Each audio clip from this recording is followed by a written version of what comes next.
C'est vrai que j'ai ma petite réputation avec la théorie des cacahuètes. Je pense même que c'est ce qu'on retiendra de moi à la fin de ma vie, beaucoup plus que mes livres. On va s'imaginer que la pièce où on est, c'est un cerveau humain, donc un espace, et que rentrant par une porte derrière moi, entrent des cacahuètes. Alors, faut pas me demander d'où vient le fait que ce soit des cacahuètes, ça m'est venu la première fois, c'est resté.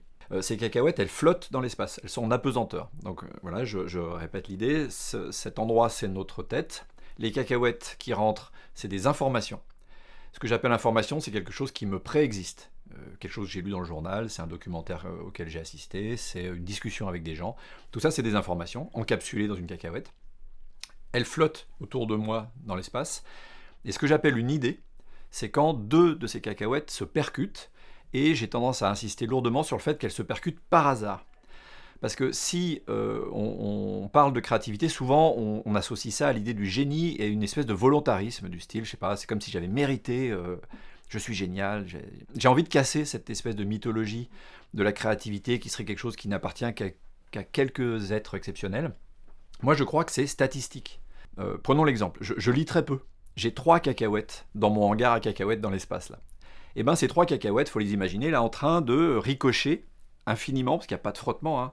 On me suit là dans mon image, il n'y a pas de frottement dans l'espace, donc la cacahuète elle va se percuter ici, partir là, aller là, et puis à un moment donné, au bout de 10 minutes, au bout de 10 mois, au bout de 10 siècles, pour ce que j'en sais, il y en a 2 qui se percutent. C'est statistique. Et là, il y a une idée. Donc ça peut être très rare si j'ai que 3 cacahuètes dans le ciboulot. Et qu'est-ce qui m'a donné cette image-là? Il faut rendre à César ce qui est à César. C'est un bouquin de Gianni Rodari, qui est un écrivain pour enfants italien, assez génial. Son bouquin s'appelle La grammaire de l'imaginaire. Et en gros, lui fait cet exercice qu'on peut refaire chez soi avec des enfants ou avec des adultes. Il fait ça avec 2 mots. On prend au hasard 2 mots, on les fait se percuter, on essaie de les combiner l'un avec l'autre et on voit ce qu'il en sort. On pourrait faire le test à l'instant avec, par exemple, comment je pourrais associer mammouth et ratatouille. Là, un cerveau de scénariste a un peu l'habitude de le faire, mais en fait, un cerveau d'enfant a l'habitude de le faire aussi, parce que l'enfant va pas critiquer les idées, il va dire une ratatouille de mammouth, ok, il va dire un mammouth qui mange de la ratatouille, il va dire un mammouth qui s'appelle ratatouille. Là, on peut commencer à se dire, tiens, ça me fait penser à un film, où il y a un rat qui, bon, etc. Et donc, on voit qu'on peut associer à l'infini, presque à l'infini, ces 2 mots, et qu'il y a 3 minutes, personne ici dans cette pièce, personne en écoutant cette vidéo, il y a 3 minutes, personne n'avait l'idée d'une ratatouille de mammouth, quoi. Et donc en fait, voilà comment fonctionne le cerveau pour moi. 2 informations se percutent par hasard, elles donnent une nouvelle idée. Après, ce qui se passe quand on fait une histoire, c'est qu'on va trier ce qui est sorti. Ratatouille de mammouth, qu'est-ce que j'en fais? Est-ce que c'est genre des bocaux avec de la ratatouille de mammouth? Est-ce que c'est, tiens, Gronk, mon collègue qui était dans la grotte, est sorti chasser le mammouth, il vient de se faire ratiboiser la gueule, il a été transformé en ratatouille, auquel cas c'est un autre récit. Pourquoi il y a une ratatouille d'humain à ce moment-là? C'est grâce au mammouth. Donc on voit qu'en fait il y a toute une question de conséquences et de causes qui vont venir s'ajouter. Un enfant n'en a rien à faire. L'enfant va se marrer à faire une histoire avec de la ratatouille de mammouth, il va s'éclater comme un malade. Le scénariste va prendre un peu plus de temps pour se dire qu'est-ce que j'extrais de ces idées, lesquelles je garde, lesquelles sont bonnes, lesquelles correspondent à l'univers que je cherche, etc. etc. Pourquoi cette image, pour moi, elle est utile pour comprendre la créativité? C'est qu'elle explique de manière très simple qu'il faut beaucoup de cacahuètes, parce que sinon il n'y a pas de choc. C'est-à-dire que si je n'ai pas de curiosité pour le monde, j'aurai quelques cacahuètes qui traînent, et ça va pas se percuter beaucoup, et j'aurai peu d'idées. Et souvent les jeunes auteurs, jeunes autrices, le vrai problème, qu'est-ce qui fait qu'ils sont souvent accrochés à leur ego comme des désespérés? C'est que comme ils ont peu d'idées, parce qu'ils ont peu de cacahuètes, faute d'expérience simplement, il y a peu de choc, et quand il y a un choc, ils s'y cramponnent comme des malades, et si on leur dit non ça va pas, ton idée elle est pas bonne, ils vont dire si, elle est trop bonne mon idée, mais en fait parce que c'est la seule qu'on a, quoi. Donc en fait il y a un faux ego de jeune auteur qui consiste à s'accrocher à ces quelques idées, et qui disparaît logiquement avec le temps, parce qu'on se fait confiance, on a de plus en plus d'idées, parce qu'il y a de plus en plus de cacahuètes, parce qu'on est de plus en plus curieux, parce qu'on a de plus en plus de culture générale, et on prend confiance, et on peut sabrer des idées qui sont des moins bonnes idées.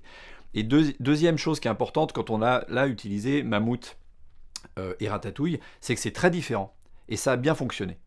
Si, par exemple, une personne présente dans cette salle m'avait dit homme préhistorique, on constate que ça marche moins bien. Pourquoi? Parce qu'en fait, c'est trop proche. Mammouth, homme préhistorique, bah oui, même champ sémantique, même type d'histoire, donc en fait, je risque de ressortir du déjà pensé.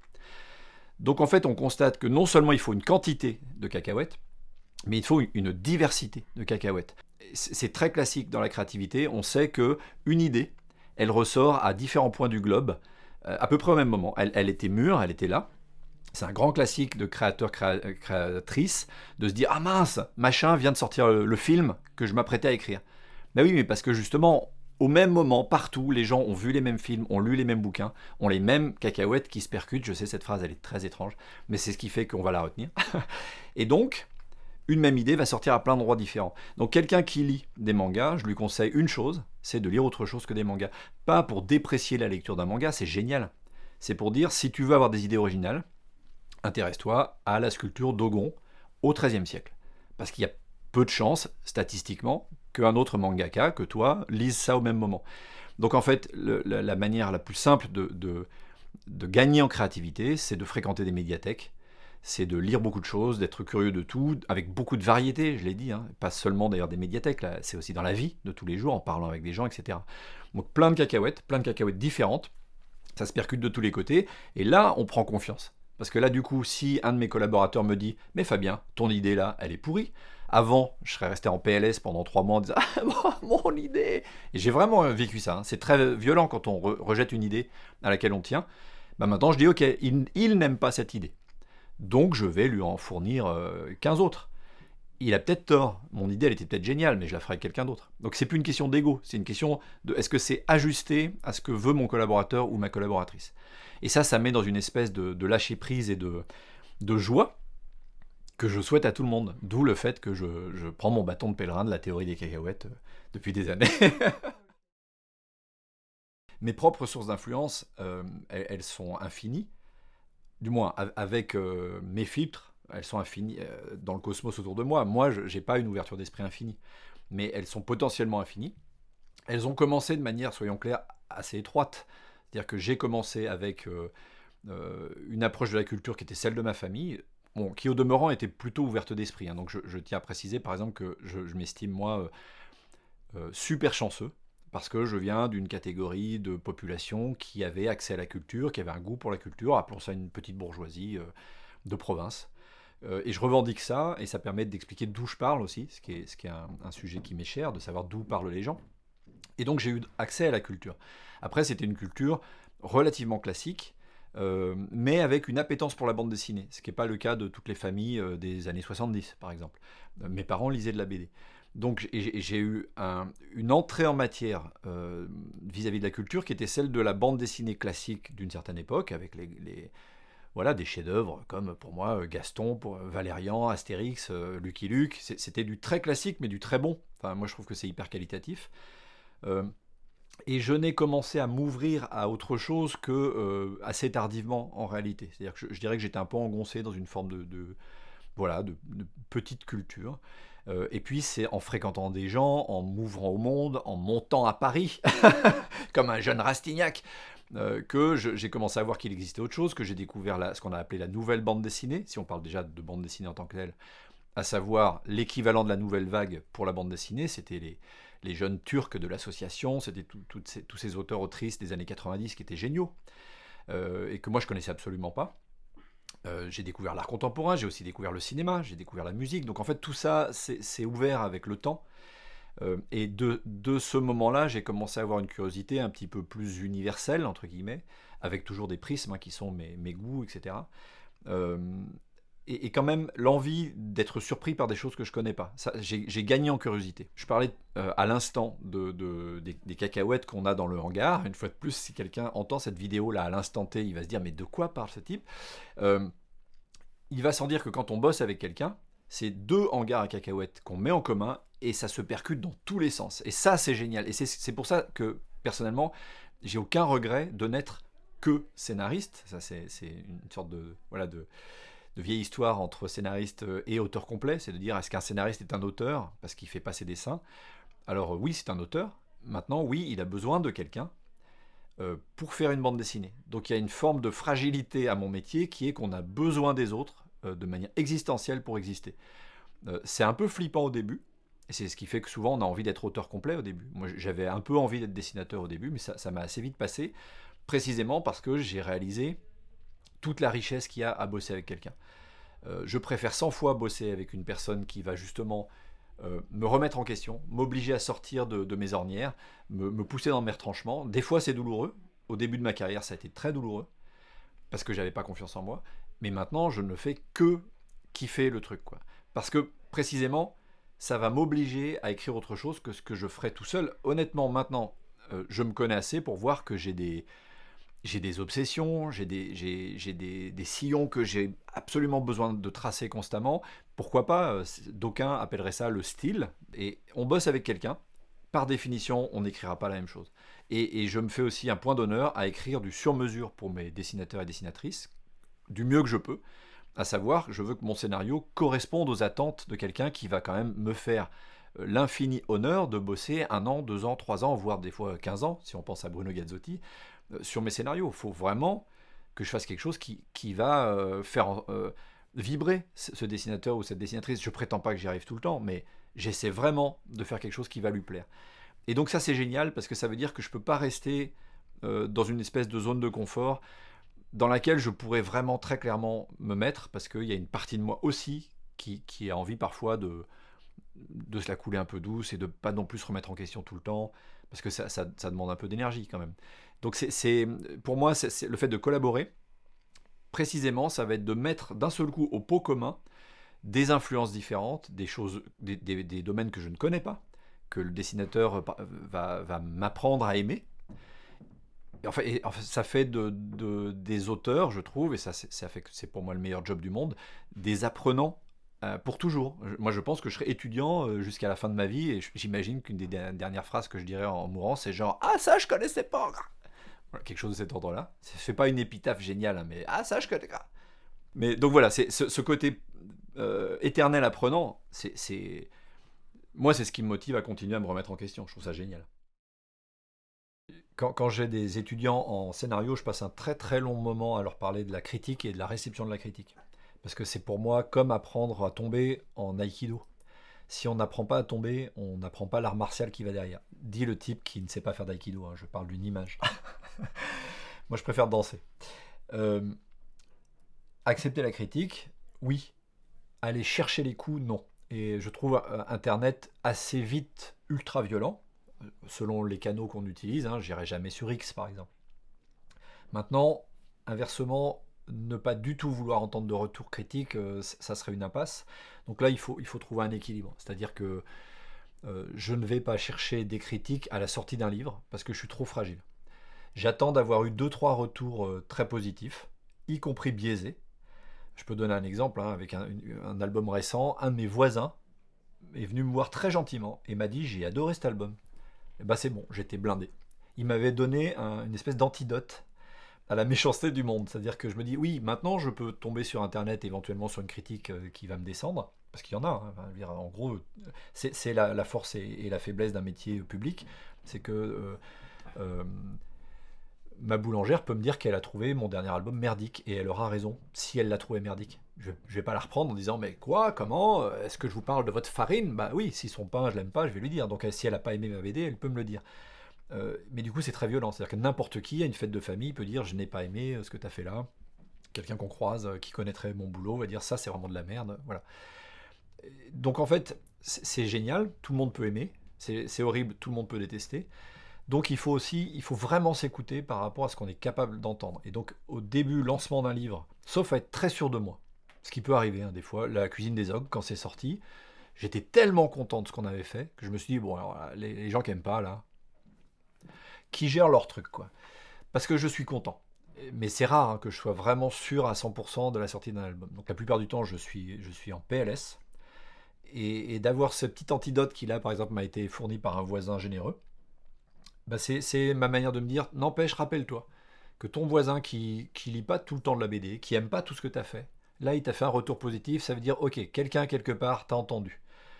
Et puis après, par contre, c'est vrai que si tu as plus d'écho positif, tu prends un peu la confiance. Et puis il y a aussi des fois où il peut y avoir un délai qui fait que je suis prêt à entendre les grosses critiques de fond. C'est-à-dire qu'il peut m'arriver de lire des critiques sur mes albums 4 5 ans plus tard, en me disant, bon allez, maintenant, je crois que c'est suffisamment derrière moi.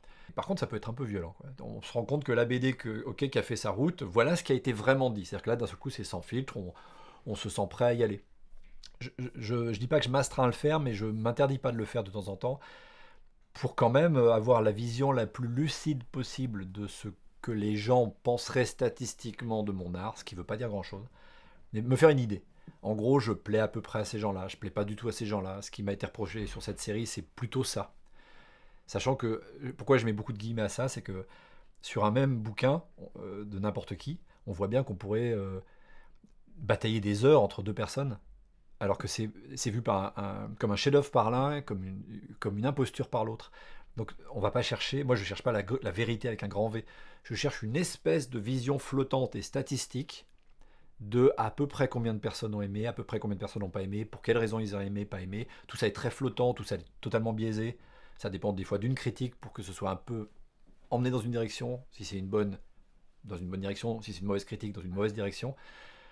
Donc tout ça est flou, mais on a un métier où quand même on se confronte au regard des gens. Donc prendre le moment où on se dit comment ce que j'ai voulu dire a été perçu par des gens est un passage essentiel. Et donc selon mon état et ma fragilité émotionnelle, je m'y confronte plus ou moins. Mais c'est obligé de s'y confronter. Je crois. Souvent, on n'est pas le meilleur juge de prime abord de ce qui passe à travers ce qu'on écrit. Enfin, je pense d'ailleurs plutôt assez sain qu'on s'en rende pas forcément compte au départ, parce que sinon ça risque d'être très théorisé. Ce qui m'a frappé de manière évidente très vite, c'est que je parlais de la mort tout le temps, donc ça, c'était pas très compliqué de faire une exégèse de mes premiers bouquins, parce que genre Green Manor, c'est des lords qui parlent de crime. Il y a je sais pas combien de mes bouquins où c'est presque même dans le titre, quoi, du style L'île aux 100 000 morts, Les derniers jours d'un immortel, seul, spoiler alerte, c'est des enfants morts. Donc ça m'est apparu très vite que j'étais un peu, un tout petit peu travaillé par le sujet, et c'était pas une surprise parce que je savais qu'effectivement, dès l'enfance, j'avais été extrêmement concerné par la question de la mort, que ce soit la mort de mes proches ou ma propre mort. Donc ça se manifestait de manière, somme toute, relativement euh, souple, parce que je veux dire, j'étais pas suicidaire, par exemple. J'étais pas pris au piège de ça dans une dépression totale, mais j'étais régulièrement en train de jouer avec ça. Je pense que de fait, ma psyché s'était emparée de ce sujet pour me permettre d'accepter la possibilité philosophique que on va tous mourir. Voilà, cette phrase, elle faisait beaucoup rire mon éditeur François Lebescon, qui disait de toute façon, si tu fais pas une BD où il y a pas écrit on va tous mourir, c'est pas du Vellman, quoi. Le fait est qu'il avait raison, c'est presque une signature. Donc ça, c'était évident. Et ça me paraissait être simplement parce que c'est la grande question qu'on se pose tous. Donc, en gros, je me disais, bon, bah voilà, oui. Après, quand j'ai un peu analysé mon parcours personnel sans trop de difficultés et en psychanalyse, je me suis dit, oui, ok, il y a deux, trois raisons objectives qui font que je m'y intéresse un peu plus que d'autres. Mais en réalité, c'est une question qu'on se pose tous. Donc, la question, elle peut être juste, est-ce que ça doit innerver tous mes albums? Pas forcément. Est-ce que ça l'a fait au début? Beaucoup. Ensuite, j'ai vu apparaître effectivement d'autres rengaines, ou appelons ça aussi des refrains, peut-être un peu ou des hantises, qui sont probablement beaucoup les rapports de force et de domination et de violence. Ça, effectivement, c'est assez présent, je me rends compte dans ce que j'ai écrit, et parfois incarné dans un sujet, je pense en particulier à la guerre d'Algérie, parce que l'histoire de ma famille était imprégnée de ça. Donc là, c'était typiquement une hantise incarnée. C'était parler des rapports de violence et de domination à travers le colonialisme, à travers la guerre d'Algérie, les rapports entre l'Algérie et la France, parce que mon père avait été militaire en Algérie. Donc c'était sans doute là assez clair aussi. Ça pose ensuite la question de comment on aborde ce sujet, ce qui est vraiment pas une mince affaire, et que j'aborderai peut-être en parlant du dernier Atlas, parce que c'est des sujets qui sont du coup plus proches de soi, qui sont moins. C'est une chose de parler de la mort en général, c'est entre guillemets commun à tous, c'est même pas entre guillemets, c'est commun à tous, c'est universel. La guerre d'Algérie, c'est un peu plus spécifique. Donc on l'aborde pas de la même manière. Ce rapport de domination et de ce rapport de force, il se trouve qu'il a à un moment donné trouvé une frontière commune avec la sexualité, parce qu'il s'avère que c'est malheureusement un endroit, la sexualité, qui peut être un champ de bataille de rapports de domination. Donc ça a commencé à recouper d'autres thématiques. La sexualité aussi est revenue, beaucoup grâce à l'herbier sauvage, et presque par effraction, parce qu'à un moment donné, de manière hyper intello, c'est ce qui est marrant avec mon approche, c'est elle se, elle se veut souvent intellectuelle au départ, alors qu'en réalité elle est très viscérale. Je m'étais dit, vraiment comme une sorte de bon élève, tiens, je constate que j'ai beaucoup parlé de la mort dans mes BD, ne serait-il pas temps de passer de Thanatos à Eros, bim, je vais m'occuper de l'érotisme. Alors qu'en réalité, c'était juste que j'avais envie d'écrire dessus, quoi. Mais donc je suis passé par cette espèce de schéma intellectuel pour me forcer à faire des bouquins sur la sexualité. J'ai fait l'herbier sauvage et j'ai adoré faire ces bouquins qui m'ont permis ensuite d'être plus à l'aise avec la thématique et de l'aborder d'autres manières. Euh, il s'avère qu'effectivement, derrière la violence aussi, je reviens là-dessus, la question du trauma est centrale. C'est-à-dire qu'en fait, euh, pour des questions de cheminement personnel, j'ai une forme de connaissance intime de ce que peut être le trauma, en tout cas une certaine forme de trauma. Je me suis donc passionné pour la manière dont la psyché se protège du trauma et arrive à trouver des solutions. Et il s'avère que un des moyens de se sortir de ça, pas le seul, mais qui est hyper important à mes yeux, c'est l'imagination. Et je pense que c'est un peu la dernière pierre de cet édifice, là, des grandes thématiques. Je me suis rendu compte que dans beaucoup de mes livres, de manière peut-être moins évidente que le sujet de la mort, mais de manière persistante, euh, l'imagination, et peut-être à certains égards aussi le relationnel avec les autres, mais c'est encore presque un autre sujet, mais l'imagination essentiellement est pour moi le grand remède possible à, à cette espèce d'absurdité que représente le fait de naître, souffrir, mourir, pour le dire très très rapidement, et en y ajoutant une petite dose de philosophie de l'absurde à la Camus et compagnie. L'imagination est là, et peut-être de manière plus vaste l'art, pour peut-être trouver une sorte, si ce n'est d'échappatoire, ou en tout cas peut-être un sens, si ce n'est du sens, un peu de plaisir, quoi, un peu de divertissement, qui est aussi quelque chose de très, très valable, d'oublier ses problèmes pendant 5 minutes, 1 heure, en lisant un bon bouquin, en regardant un bon film. Je trouve que c'est très honorable de faire ça. Et il s'avère que cette thématique de l'imagination, elle est par exemple, à mon sens, très, très forte et très apparente dans Paco les Mains Rouges, avec Eric Sago, où la seule manière qu'ont deux bagnards de survivre, c'est de s'imaginer un, un avenir meilleur, de s'imaginer un autre endroit que le lieu où ils sont incarcérés, de s'imaginer un amour. Parce que finalement, c'est deux bagnards qui imaginent ça serait quoi si on était amoureux tous les deux, dans un monde qui accepterait que ça soit possible. Alors même que tout va contre eux. Paco les Mains Rouges, c'est l'histoire d'un amour qui est contrecarré par le monde entier, parce que ces deux types ne sont pas censés s'aimer, quoi. Je constate que l'amour est quand même présent aussi dans mes thématiques, mais c'est souvent un sujet dont j'imagine je me suis méfié au début, parce que c'est compliqué de l'aborder bien sans être mièvre, alors même que pour moi c'est central. Donc il me fallait peut-être un peu plus d'expérience et un peu plus de confiance en moi pour l'aborder. Et je reviens à l'imaginaire, c'est aussi hyper présent, et ça va être de plus en plus clair, dans Seul, dans la série Seul. Je dirais que dans Seul, ce qui est évident, c'est qu'on parle de la mort au début, euh, on parle des rapports de force aussi, assez rapidement, qu'on parle du trauma, ça va être de plus en plus clair, et qu'on parle de l'imaginaire comme étant peut-être l'endroit salvateur, où on pourra arriver à remettre un peu de jeu, JUE. C'est ce qui pour moi actuellement est vraiment le travail de ma vie, essayer d'arriver à dire comment on va pouvoir remettre du jeu, comment on va pouvoir remettre un peu de pensée, un peu de joie dans un univers que j'estime être un univers extrêmement violent d'une manière générale. J'essaie d'aborder ce que je trouve être insupportable dans le monde et de dire qu'est-ce qu'on en fait de ça. Qu'est-ce qu'on fait de ce côté insupportable, de ce côté absurde, cette souffrance. Comment on peut en faire quelque chose qui aurait un peu de sens. Et comment, pourquoi pas même, apaiser un peu les lecteurs et les lectrices. Ça c'est pas tant que je l'aborde à travers des thématiques directes dans ce que j'écris, mais c'est très important pour moi d'imaginer la littérature comme un soin apporté aux gens. Comment je pourrais aider mes lecteurs et mes lectrices. Dans le cas de Seul, c'est criant.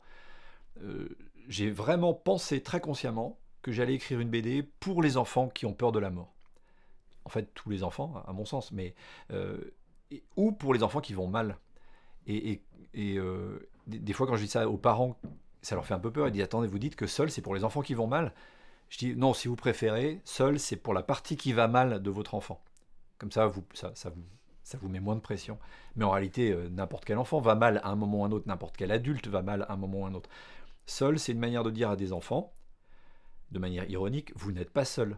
C'est pour ça qu'il y a un S à la fin de seul. Hein, métaphysiquement, on vit seul. Si je meurs, je serai seul à mourir. Mais par contre, on vit tous ce sort commun d'être appelé à mourir. Donc ça, on peut le partager. Et tout est dans ce titre, hein, seul. Ça dit à l'enfant, oui, t'es seul, mais on est tous seuls ensemble. Donc tu sais quoi, on va trouver des solutions. Voilà. Et ben, il y a quelque chose de très véhément, de très naïf, hein, de très genre, allez, allons-y, je vais aider les gamins, quoi. Vraiment un truc très innocent. J'ai quelque chose de très innocent. Ceux qui me connaissent vont dire, bah dis non, tu parles de toi de manière un peu... je suis pas très innocent. Mais là-dessus, je suis très innocent. J'ai un côté vraiment très pur dans mes intentions. Je veux aider les gamins à aller mieux. Comme je veux aider les lecteurs de l'Herbie Sauvage et les lectrices de l'Herbie Sauvage à moins se prendre la tête sur la sexualité. J'ai un côté vraiment... Mais ça, je crois que ça apparaît pas dans les thématiques à l'intérieur de mes récits. Ça, c'est plutôt une méta-thématique. C'est que j'ai envie que la littérature, parce que j'inclus la BD dans la littérature, hein, aide les gens. Parce que je trouve que le monde, il va assez mal comme ça, donc c'est pas pour rajouter de la merde à la merde, quoi, idéalement.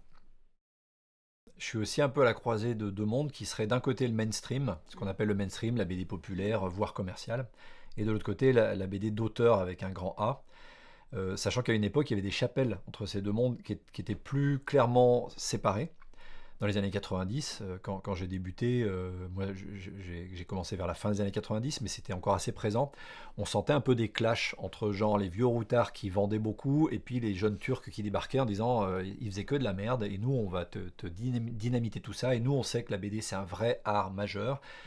Et en fait ça fightait, sauf qu'on était un certain nombre à penser qu'on peut faire les deux, ou qu'en tout cas on peut louvoyer entre les deux. Et que moi je crois vraiment spontanément, si on devait me dire ce à quoi aspirent les auteurs et les autrices, en fait souvent c'est la même chose, à savoir le sommet d'une montagne. Simplement, soit on monte d'un côté, soit on monte de l'autre, versant de la montagne, mais on voudrait tous une reconnaissance commerciale et critique. Si on est un peu honnête, ceux qui disent j'écris vraiment que pour l'art, ça les fait un peu chier quand même d'être dans leur niche. Et ceux qui disent moi je m'en fous de toute façon, j'ai le goût du public et du populaire, ça les fait un peu chier que les critiques les aient pas reconnus. Donc en fait on souhaite tous un peu la même chose, hein, être aimé et avoir de l'argent. Et le haut de la montagne, alors moi il se trouve que j'aime bien les deux genres. J'aime bien la BD classique, j'aime bien le mainstream quand il est bien fait. J'aime bien parler de mainstream exigeant. Pour moi, Spielberg, j'aime pas tous ses films, mais je trouve qu'il fait du mainstream exigeant. C'est très accessible, mais ça peut être très profond. J'adore les auteurs de niche qui font des trucs ultra barrés. C'est juste une question de moment, quoi. De même qu'on peut aimer, je sais pas moi, un bon verre de vin un jour et puis une limonade le lendemain. C'est pourquoi on devrait les opposer, quoi. Euh, et du coup, moi j'aime bien que chacun de mes projets soit un petit peu justement à me permettre de faire cette cartographie-là. C'est-à-dire que selon tel ou tel type de dessin, par exemple, c'est intéressant de voir à l'époque où je fréquentais un peu l'atelier des Vosges. Alors, j'étais pas inclus dans l'atelier des Vosges, mais je venais un peu en visiteur comme ça, parce que je connaissais Gwen de Bonneval et Mathieu Bonhomme qui étaient là-bas.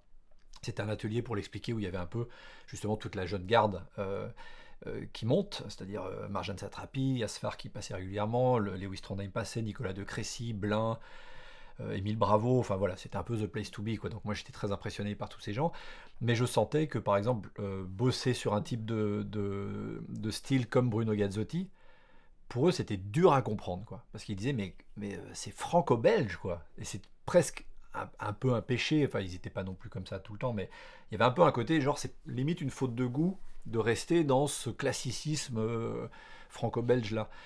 Alors qu'en fait, je peux avoir cet éclectisme de goût, de me dire, bah oui, Bruno c'est du franco-belge, mais je connais pas de meilleur metteur en scène au monde en BD. C'est le meilleur metteur en scène que je connaisse. Euh, Gwen, c'est une des personnes les plus sensibles que je connaisse en termes de perception, d'une forme d'humour, d'une forme de poésie, de dessin.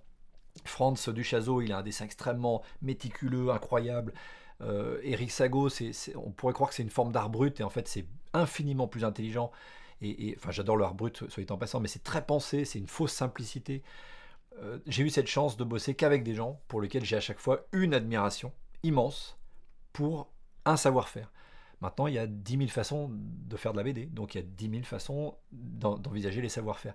Et chaque projet, c'est ça qui est génial avec une position de scénariste, au demeurant, c'est que du coup, je peux aller d'un côté de la montagne ou de l'autre, un peu comme j'ai envie. Le petit prix à payer, entre guillemets, c'est que je suis un peu moins reconnaissable auprès des lecteurs. Un gamin qui lit seul, on lui dit Vellman, il en a rien à faire. Il va dire j'aime seul. Et c'est super, ça me va très bien. Mais c'est vrai que je ne suis pas reconnaissable, sauf du milieu professionnel, et ça me suffit.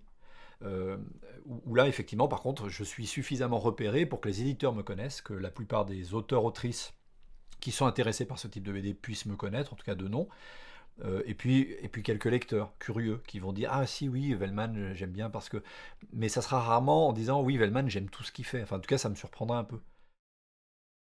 En fait la question de la littérature jeunesse elle entraîne une forme de polarité parfois qui consiste à se dire soit c'est censé protéger les enfants encore un peu euh, de la dureté du monde et on va essayer de leur permettre de prolonger cet état de grâce qu'on regrette sans doute un peu, où tout pouvait aller bien et on avait l'impression que la vie était plutôt très cool.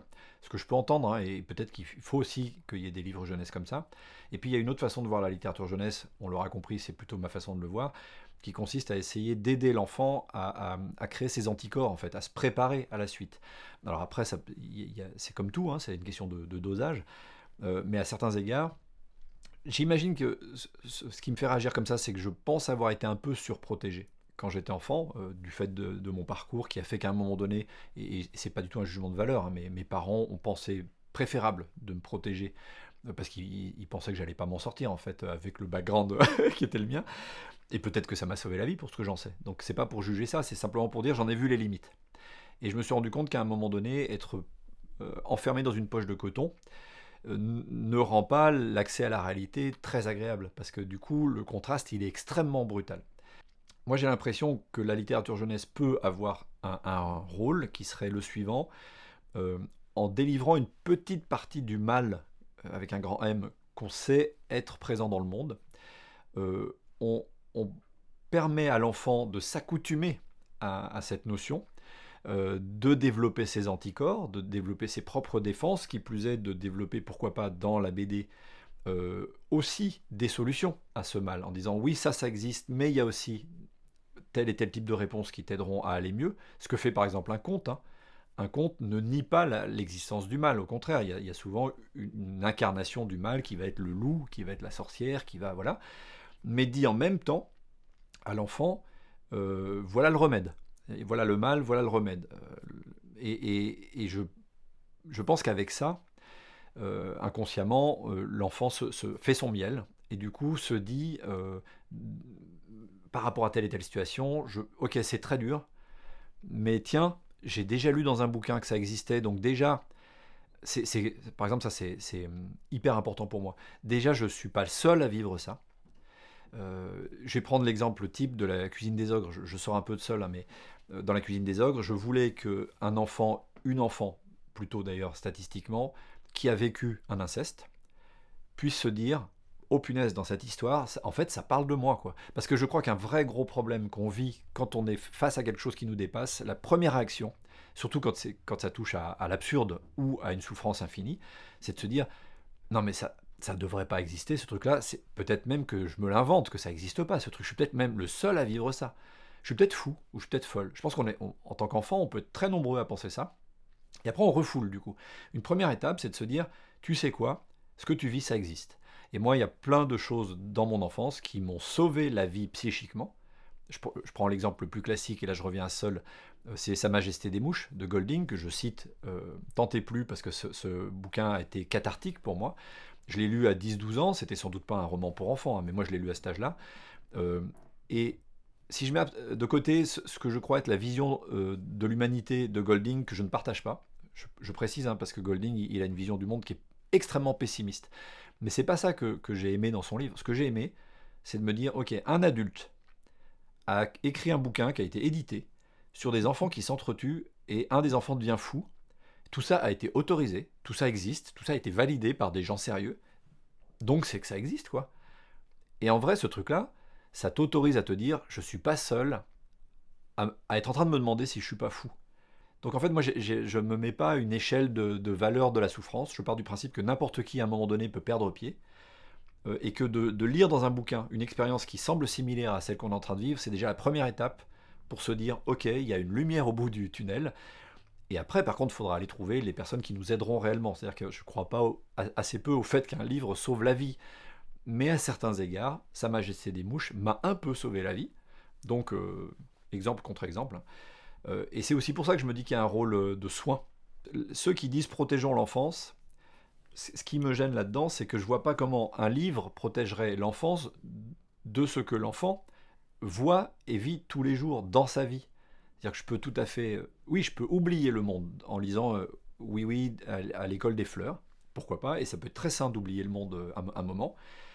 Il n'empêche que le même gamin, dans la rue, il passe, il voit les manchettes des journaux où il y a écrit X milliers d'enfants morts dans tel bombardement. Il rentre chez lui, il se prend une raclée de son père, qui est par exemple alcoolique, où il y a un abus sexuel. Sa grand-mère meurt. Enfin, je veux dire, l'enfant, il n'est pas dans du coton, pour le coup, il est dans la vie. Et la vie, elle est pleine de cette absurdité, de cette souffrance, de ce mal avec un grand M. Euh, et donc, moi, je me dis, bon, de toute façon, on ne pourra pas empêcher ça. Donc, autant l'accompagner et autant faire en sorte, justement, qu'on aborde ces sujets. À ceci près qu'il faut, justement, accompagner ce mouvement et ne pas être complaisant. Parce que si on rajoute du mal au mal, il y a un problème. Si un enfant qui lit une BD alors qu'il est complètement ailleurs, qu'il n'a pas vécu ces trucs-là, et qu'on lui explique d'un seul coup de manière très brutale et trop abrupte que le monde c'est un peu de la merde, là il y a un problème parce que là je participe à la difficulté en allant trop vite. Et c'est là que c'est compliqué de trouver l'équilibre. C'est une question extrêmement importante et à laquelle on s'attelle avec Bruno Gazzotti sur Sol, avec Jean-Baptiste Andréae sur La cuisine des ogres. C'est comment ne pas aller trop loin. Parce que sous couvert de préparer le gamin, il ne s'agit pas de lui mettre des idées dans la tête qu'il n'avait pas avant. Et donc ça, c'est infiniment délicat. Je prétends pas qu'on y arrive tout le temps. Je sais qu'à chaque fois que j'ai des enfants en dédicace, je leur demande ce qui leur a fait peur ou pas. Jusqu'à quel point on botte en touche et on permet de rire de quelque chose qui était dur. Dans La cuisine des orgues, il y a beaucoup d'humour. Beaucoup d'humour noir, mais il y a beaucoup d'humour qui permet à un gamin de se dire ah oui, il y a un des petits personnages là, il est mort, mais après je vois son fantôme et le fantôme il fait une blague. Ah oui, c'est une BD quoi. Ça n'est qu'une BD. Et ce jeu-là, de l'enfant vis-à-vis d'un objet de transfert qui est le bouquin, pour ensuite aller vers le sujet réel, c'est tout ce jeu-là que permet l'art, que je trouve passionnant. C'est-à-dire qu'un gamin peut avoir peur d'une BD et en même temps avoir hyper envie d'aller voir cette même BD, parce que précisément, il sent qu'il est en train de toucher à quelque chose de profond, de transgressif, de, de, avec une puissance, en fait. Pour moi, la bonne littérature, quand je dis ça, c'est pas forcément que je le fais, hein. C'est ce que j'aimerais faire.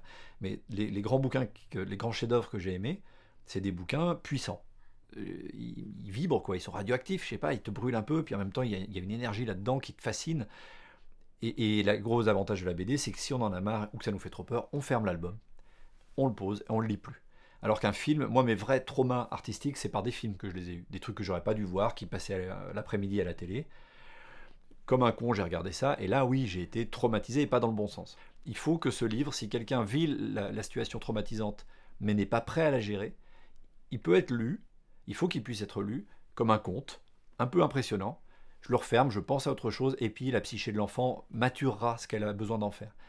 Et le jour où l'enfant, peut-être adulte d'ailleurs, aura compris comment gérer ça psychiquement, avec ses outils, avec un psy, idéalement, avec une aide, peut-être que le récit fera sens à nouveau. Mais il faut pas, voilà, il faut jamais forcer ce mouvement. Il faut accompagner un mouvement d'acceptation de ce qu'est le monde, mais il ne faut pas le forcer. Ce que j'essaie de faire, c'est de déjà identifier avec mon co-auteur le degré d'investissement qu'on va avoir ensemble l'un et l'autre. Parce qu'en fait, il y a différents profils de collaborateurs et d'auteurs. Et j'ai à peu près connu tout le spectre des possibles. Il y a ceux qui veulent un scénario mais ne veulent pas s'en mêler. Ils vont me dire, voilà, c'est ton métier, tu me donnes un truc terminé. Et, et c'est assez rare, mais ça existe. À une époque, ça pouvait être ça, hein, peut-être plus majoritairement, mais de nos jours, c'est quand même assez rare. Et moi, ça me permet, ce côté-là, de faire des scénarios très précis dans des choses qui sont vraiment mes obsessions. Des trucs très, très délicats en termes de rouage narratif, etc. Ça sera des choses comme Green Manor avec Denis Baudard, ou mes premiers albums avec Franz Duchazot, quand j'ai fait par exemple Les 5 compteurs de Bagdad. C'est des récits tellement complexes que quelque part, le fait que le dessinateur me laisse une marge de manœuvre totale est quand même extrêmement précieuse. Mais je le redis, c'est rare parce que la plupart des dessinateurs ont envie de se mêler du scénario, et je ne le dis pas de manière condescendante, c'est leur droit le plus strict. De l'autre côté du spectre, et c'est plus rare pour moi, ça va être des dessinateurs qui ont déjà une histoire en tête et qui voudraient que je me mette au service de cette histoire. C'est plus rare parce que moi j'aime bien me mêler de l'histoire, j'aime bien apporter l'idée, c'est voilà, question soit d'ego, soit de goût. Mais il y a des fois où je rebondis sur une opportunité en me disant quand même là ce serait ballot que je passe à côté. Et là l'exemple type c'est Jolies Ténèbres avec les Carasquettes. Les Carasquettes sont un duo qui est composé de Sébastien et Marie, deux dessinateurs. Et Marie, que je connaissais déjà à l'époque, à un moment donné on avait une discussion amicale comme ça, elle me dit ah j'ai une idée, je sais pas si ça pourrait faire une histoire, mais et elle me raconte le début de Jolies Ténèbres que je vais pas spoiler ici, mais qui est complètement unique. J'avais jamais entendu ça de ma vie, quoi.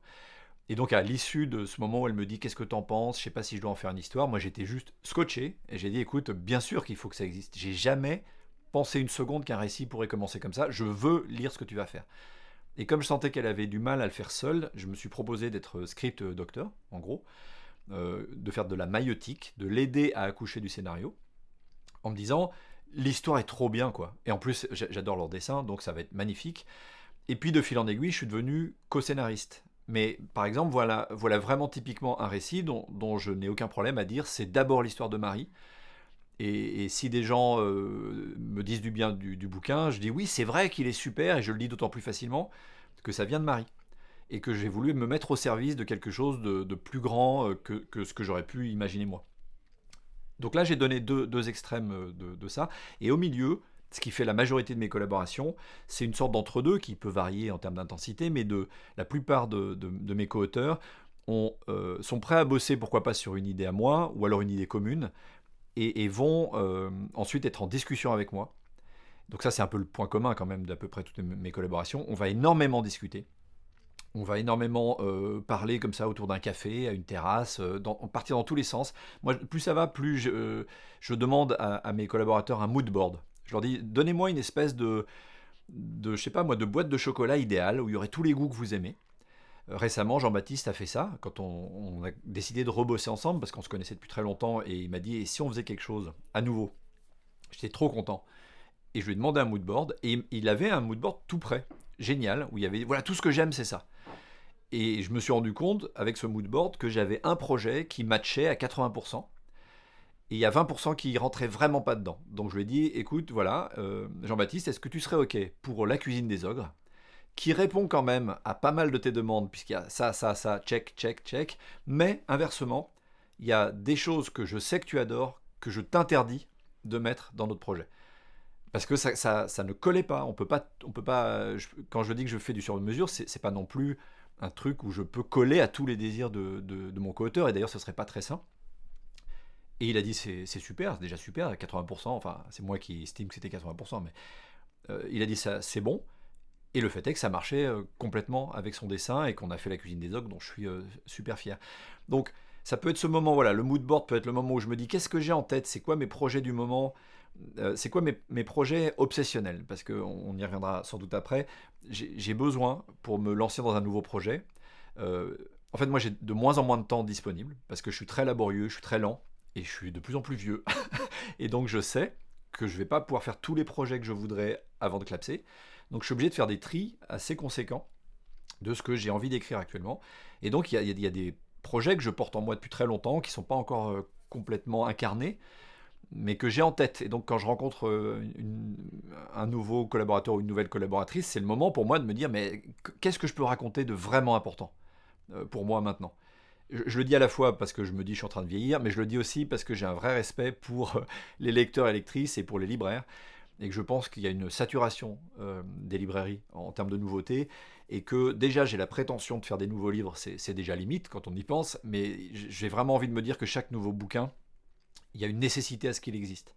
C'est complètement égocentrique de dire ça, ou narcissique, mais on est toujours un peu égocentrique et narcissique en étant auteur. Il faut que je me dise ce livre doit exister, malgré tout ce que ça implique. Il doit exister, donc dans mes différentes obsessions flottantes, là, par exemple pour La cuisine des ogres, pour y revenir, il y avait cette hantise autour de MeToo, et cette hantise autour de l'inceste, en me disant mais comment c'est possible qu'avec les statistiques qu'on connaît maintenant des victimes d'inceste, on n'en parle pas tous les jours, en disant comment on remédie à ça. Comment c'est possible que ce ne soit pas une cause nationale instantanée. Bon, bah du coup, ça j'ai envie d'en parler. L'écologie. je pourrais dire exactement la même chose. Comment ça se fait qu'on soit pas tous en train de dire on arrête les conneries là 5 minutes et on parle de la seule chose qui compte, à savoir on va tous dans le mur. Et qu'est-ce qu'on fait pour y remédier? Donc ça, c'est des trucs dont je me dis il faut que j'en parle. Si je prétends à une œuvre qui sera féministe, ou en tout cas où je serai allié du féministe, et que mon collaborateur n'est pas féministe, on va avoir des problèmes. J'ai eu des problèmes dans des collaborations. Parce qu'on ne parle pas la même langue, parce que je vais dire, bon, là, ça me paraît évident que ce personnage ne devrait pas être comme ça. Et je constate que graphiquement, il va y avoir un distinguo entre ce que j'aurais voulu et ce qui apparaît. Donc, ce moment en préambule où on met à plat nos envies, il est hyper important. Ça ressemble un peu à une histoire d'amour, ce que je suis en train d'évoquer. Donc, je vais presque donner des conseils de vie et de développement personnel. Mais c'est pas tout de tomber amoureux. Si on veut faire des enfants ensemble, il va falloir qu'on soit d'accord sur des valeurs. Et ben c'est pareil pour faire des BD. On peut tout à fait tomber amoureux, moi d'un graphisme, l'autre de mon scénario. Et l'histoire d'amour va partir en cacahuète parce qu'en réalité, on n'a pas envie d'élever les enfants de la même manière et les BD vont être tiraillés. C'est en gros, une fois qu'on s'est mis d'accord, je vais faire un synopsis de l'histoire que je vais soumettre autant de fois qu'il faudra à mon collaborateur, V1, V2, V3, jusqu'à ce qu'il soit OK. Et là, je suis vraiment prêt à le faire autant de fois qu'il faut, parce qu'il faut vraiment que ce soit validé. Ensuite, je ferai la même chose avec un scénario, donc écrit, Word, case à case, page après page.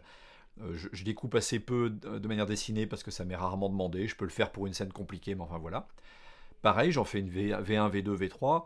Je précise que chaque version, c'est pas repartir à zéro. Hein. C'est genre la V2, j'ai changé 2-3 trucs. La V3, plus que 2-3 dialogues. Voilà, c'est très. Et puis ensuite, c'est le dessinateur ou la dessinatrice qui va m'envoyer des pages, généralement par mail. D'abord crayonnées, voire storyboardées. Et pareil, je vais lui dire attends, là, je changerais bien ça, ça, ça. Donc à nouveau, le même ping-pong, où cette fois-ci, c'est plus l'autre personne qui produit la matière et moi qui commente. Voilà, donc en fait, il y a eu ces deux moments-là. Moyennant quoi, si tout se passe bien, il y a toujours moyen pour les deux de rectifier un peu les envies, en partant du plus large jusqu'au plus précis. Et dans le meilleur des cas, on termine avec quelque chose dont les deux sont parfaitement contents, ce qui arrive. Et dans ce cas-là, c'est tellement bien, quoi.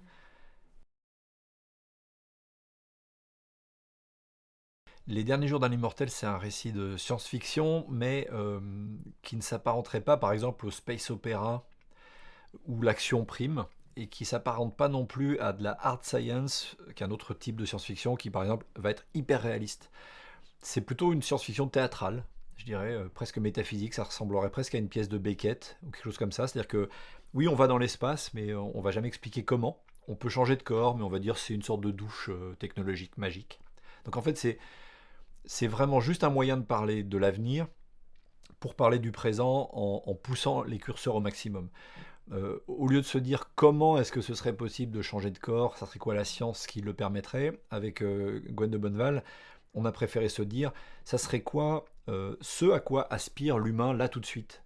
Et on se rend compte que bon, bah, l'envie d'immortalité, là tout de suite, on voit bien qu'on en a envie, que c'est sans doute vieux comme le monde, mais qu'en plus, on serait pas très loin d'y toucher, en tout cas que les transhumanistes ont envie d'aller vers ça. Le désir d'ubiquité aussi, il est là. Quand je suis sur mon téléphone et sur la télé et en train de parler à quelqu'un, c'est qu'il y a une partie de moi qui aimerait bien être trois personnes pour vivre trois vies par peur de mourir, soit en passant. Donc on s'est dit, bah, on va pas se demander comment, mais on sait pourquoi un humain du futur, il voudrait avoir des clones qui lui permettraient de vivre plein de vies. Simplement, on va y ajouter une petite donnée, c'est qu'il faut qu'il y ait des limites, parce que toute science a une limite. Si on se duplique 4, 5, 6 fois pour vivre 4, 5, 6 vies, et qu'on refusionne, donc on accumule tous les souvenirs de toutes ces vies, mais on va oublier les souvenirs du passé. Et ça nous dit quelque chose de maintenant. Est-ce qu'effectivement, il n'y a pas une petite... il n'y a pas un petit risque à perdre quelque chose de notre humanité à force de vouloir avoir cette toute-puissance de l'immortalité, de l'ubiquité, etc. Donc en fait, c'est un récit poétique, c'est un récit philosophique pour parler de notre aspiration à la toute-puissance, des limites qui peuvent apparaître, des limites que peut-être faut s'opposer soi-même. Et dans le pitch, ce que j'aime beaucoup de ce qu'on a fait avec Gwen, c'est que le personnage de ce futur lointain, il est exopsychologue, c'est-à-dire qu'en fait, c'est un psychologue des races extraterrestres non humaines, parce que c'est un des sujets qui me passionne, c'est la difficulté à communiquer. Et en fait, lui, il est là dans des cas où on ne sait pas si c'est un crime ou pas un crime, en fait, parce que si ça se trouve, un des deux personnages impliqués dans le crime ne voulait pas tuer l'autre du tout. Si par exemple je m'assois et que j'écrase une fourmi, est-ce que c'est un crime? C'est un peu ça la question que ça pose. Et lui, il est là pour essayer de résoudre ces problèmes, c'est une sorte de super diplomate. Sauf qu'il est appelé sur plusieurs affaires en même temps et qu'il va commencer à toucher ses limites et il y a un risque d'implosion du personnage qui est assez intéressant. Donc c'est un bouquin pour lequel j'ai une grande affection. Futuropolis, avec Sébastien Gneidig, ont été ceux qui ont le mieux compris le projet, et de loin. C'est-à-dire que les questions, et les questions parfois critiques qui étaient posées, là pour le coup il y avait vraiment des modifications qui étaient demandées, étaient tellement claires et pertinentes qu'avec Gwen, on s'est dit, je crois que là, on va avoir un interlocuteur. Et je peux évoquer des scènes qui, justement, étaient extrêmement compliquées à écrire. Parce qu'on voulait... En fait, un de nos partis pris sur les derniers jours d'un immortel, c'était de se dire, si un humain du Moyen-Âge voyait notre vie maintenant, il serait sans doute choqué. C'est-à-dire qu'il y a un millier de choses qui l'agresseraient, où il se dirait, mais c'est pas possible, c'est pas ça l'avenir, quoi. Quand on sait que, par exemple, à l'époque de l'amour courtois, voir la cheville de la princesse, c'était genre, ouh, Mazette, nous allons loin. Et maintenant, à l'ère de YouPorn, qu'est-ce que ça peut donner? Le gap, il est. C'est un changement d'époque, c'est presque un changement de planète. On en revient à cette notion d'altérité. Et on s'était dit avec Gwen, on aimerait bien pouvoir un peu choquer les lecteurs. Et en même temps, pas les choquer au point que quelqu'un pose le livre et appelle la police, quoi. Mais un peu de cet ordre-là quand même, de se dire la sexualité du futur, ça se trouve vraiment, on la trouvera insupportable avec notre regard du présent. Et donc trouver cet équilibre-là, très subtil, très fin, en tout cas la recherche est subtile et fine, c'est pas moi, ça nécessitait un garde-fou, et le garde-fou c'était l'éditeur. Et donc à présent Sébastien qui a fait un super boulot. Donc voilà un exemple de pourquoi on va chez un éditeur ou pas un autre. Alors Jolies Ténèbres est donc l'histoire très particulière et pas du tout pour enfants, je tiens à le préciser parce que le dessin est trompeur. Euh, D'un petit groupe de personnages qu'on dirait être un peu soit des lutins, soit des poupées, qui apparaît dans une clairière et qui va vivre des petites aventures ici, mais avec un détail important, c'est qu'ils apparaissent en sortant d'un cadavre, qui est le cadavre d'une petite fille. Donc on voit qu'on est dans quelque chose qui est quand même extrêmement morbide, assez perturbant et clivant pour les lecteurs et lectrices, je préfère le dire, c'est vraiment pas pour tout le monde, et qui en fait est une fable sur l'enfance, mais du point de vue d'un lecteur adulte. Donc c'est un conte extrêmement cruel. Euh, Si je dois faire un lien avec la théorie des cacahuètes, je l'ai vendu, nous l'avons vendu à l'éditeur en disant ça serait Lewis Carroll rencontre David Lynch. Donc voilà un exemple de ce qu'on a voulu tenter, à savoir il y a quelque chose de l'ordre de Alice au Pays des Merveilles, mais avec le côté grinçant, sombre, extrêmement étrange, et l'absence de réponse de David Lynch. Parce que quelqu'un qui voudrait lire Jolies Ténèbres pour avoir un twist final, ah en fait ça voulait dire que, sera extrêmement déçu. C'est un de mes rares albums, c'était une volonté de Marie, ça, qui ne résout pas tout pendant le livre, et ça peut déplaire, comme ça peut vraiment plaire. C'est un livre qui a des fans absolus et qui a des haters absolus. C'est vrai que c'est un peu fou de se dire que ça a été édité, ce bouquin, mais c'est là qu'on voit la puissance de la bande dessinée par rapport au cinéma. C'est que autant on a trouvé sans trop de difficulté un éditeur, en l'occurrence Dupuis, qui a accepté de prendre le risque de le faire, avec un succès mitigé en France, mais finalement qui s'est fort rattrapé à l'étranger. C'est notre livre le plus traduit, au Carasquette et à moi, traduit au Japon, aux États-Unis. C'est même plus vendu aux États-Unis qu'en France, c'est quand même un peu dingue. Euh, Autant quand on a pensé à l'adapter en dessin animé, parce qu'on y a pensé un certain nombre de fois, il y avait pas mal de gens que ça intéressait. Là, ça s'est avéré impossible. C'est là qu'on voit que le cinéma, du fait même du coût de la chose, le fait qu'au cinéma, on est en train de se dire comment on va rentabiliser un machin qui va coûter entre 6 millions et 10 millions d'euros, quel est le public qu'on va toucher? Et le public de Jolies Ténèbres, je suis bien infoutu de le décrire, parce que c'est tellement bizarre. C'est ce qui fait que les gens aiment, mais c'est tellement bizarre que quelqu'un qui, au moment de se dire est-ce que j'y mets 1 ou 2 millions, moi je comprends qu'il se pose la question. Je ne mettrai pas 2 millions là-dedans, sur le pari que ça pourrait toucher un très très grand nombre de personnes. Même si les plateformes maintenant changent un peu la donne. Donc c'est pour dire que la grande force de la BD aussi, c'est de permettre d'aborder des choses de manière complètement transgressive. Et ça, je trouve que ce côté-là, de pouvoir jouer Dr. Frankenstein avec assez peu de moyens, la BD c'est vraiment un arte povera génialissime. Un peu de papier, de l'imagination, un crayon, c'est parti. Bah, ça c'est difficile de. À part la littérature, il y a pas grand-chose qui permet ça. Jolies Ténèbres, c'est la preuve qu'on peut écrire n'importe quoi, être publié par quelqu'un de courageux, euh, et à la fin trouver un public. Donc l'herbier sauvage, c'est ce que ma psyché a fini par trouver pour me permettre d'aborder la sexualité sous forme de livre. Après que j'ai imaginé faire des livres érotiques, puis des livres érotiques sous pseudo parce que j'assumais pas, puis non quand même pas des livres érotiques parce que ça craint, enfin bref, je me suis pris la tête comme un malade, et j'ai fini par me dire, ah tiens, et si au lieu d'essayer peut-être pauvrement d'écrire quelque chose sur la sexualité depuis mon point de vue, qui risque d'être quand même assez biaisé, et si j'allais demander aux gens comment ils vivent leur sexualité. Donc j'ai inventé une sorte de protocole de micro-interview, en fait, qui euh, a- s'est avéré fonctionner. C'est-à-dire qu'en fait, ça ne tenait que sur une chose, c'est est-ce que les gens accepteront ou pas de me parler de leur sexualité. Donc il y a une sorte de petite prise de risque qui, chez moi, est assez inhabituelle, parce que le projet pouvait ne vraiment pas fonctionner. Et ça a super bien fonctionné. C'est-à-dire qu'en fait, il s'est avéré que si on dit aux gens qu'on est sans jugement, qu'on est ouvert d'esprit à tout ce qui peut être raconté, et qu'on veut juste aller chercher dans le récit quelque chose qui est peut-être un peu poétique, un peu étonnant, un pas de côté, mais pas forcément de l'extraordinaire, et ben, on a accès à l'intimité de la plupart des personnes avec une spontanéité et une facilité qui peut être hallucinante. C'est-à-dire que des fois, en 5 minutes, on peut accéder à l'intimité d'une personne. Et c'est une expérience incroyable. Honnêtement, ça m'a complètement ouvert les chakras à tous les niveaux. Si on veut vraiment accéder à quelque chose de plus immédiat, de plus rapide, de plus fort parfois, il faut aller voir les gens. Et donc ça m'a permis de dépasser une forme de timidité, en réalité, que j'avais encore assez ancrée en moi. Et donc il y a un peu un avant-après, l'herbier sauvage. Et donc le projet, sa forme, c'est donc... ce n'est pas une bande dessinée, c'est le seul livre littéraire que j'ai pu écrire. C'est un livre illustré. Il y a eu 2 albums sortis, peut-être un troisième encore qui pourrait sortir. Le premier illustré par Chloé Cruchaudet, dont on peut voir les dessins magnifiques à cette exposition. Le deuxième par David Prudhomme. Et donc c'est dans chacun des livres à peu près 70 monologues, ou des choses qui en réalité étaient des entretiens que j'ai traduits sous forme de monologues, écrits et illustrés par ces 2 grands dessinateurs. Et je précise que c'est pas, contrairement à ce que je m'étais dit au début, c'est pas un livre de cul, L'herbier sauvage. En fait, c'est pas un livre qui vise à l'excitation.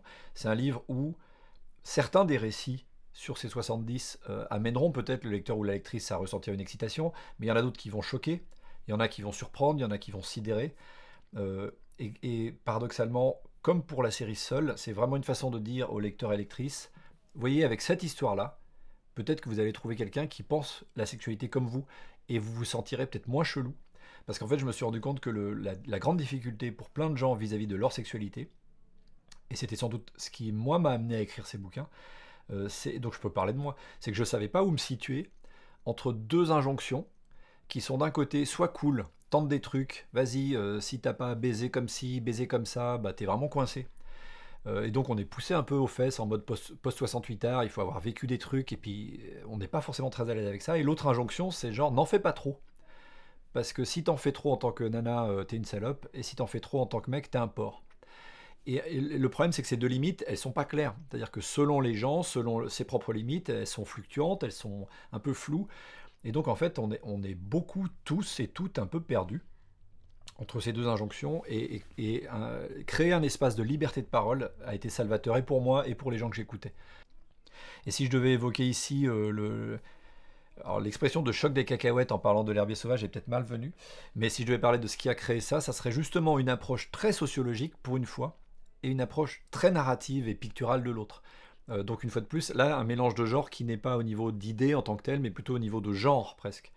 Parce que la sociologie, c'est une chose, et sans doute que l'herbier sauvage est sociologique, mais, mais bizarrement, moi, je l'approcherais presque plus de la poésie ou de la littérature. Donc c'est le mélange entre les deux qui m'intéressait, ni complètement un aspect purement sociologique du style voilà un nombre de récits qui parlent de la sexualité, ni quelque chose qui partirait complètement dans la fiction, l'inventivité érotique. C'est au croisement des deux. Et c'est ce qui fait que cette œuvre est hybride, comme la plupart de mes bouquins. La cuisine des ogres, c'est l'histoire d'une petite fille dans une époque médiévale un peu incertaine, mais qui vit avec des orphelins des rues, qui est raptée par un croque-mitaine pour être ensuite revendue sur un marché aux enfants à des ogres qui font des recettes assez affreuses à base non seulement d'enfants mais aussi de licornes, de morceaux de corrigan. Enfin voilà, c'est une cuisine fantastique.